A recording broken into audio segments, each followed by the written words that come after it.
আউযু বিল্লাহি মিনাশ শাইতানির রাজিম। বিসমিল্লাহির রহমানির রহিম।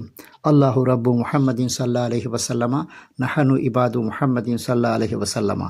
সূরা হিজর স্বপ্নে পড়তে দেখলে যদি সে ব্যবসায়ী হয়, অন্যান্য ব্যবসায়ী হতে প্রশংসনীয় হবে।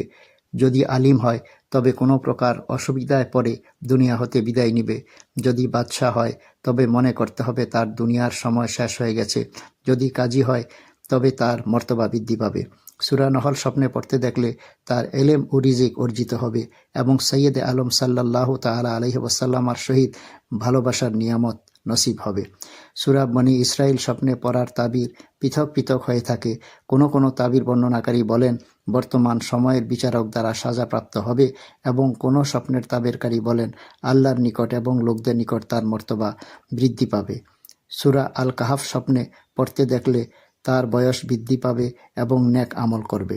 সূরা মরিয়ম পড়তে দেখলে পথভ্রষ্ট হওয়ার পর পুনরায় হেদায়েত প্রাপ্ত হবে এবং হাসরে আম্বিয়ে কেরামের সঙ্গ লাভ করবে।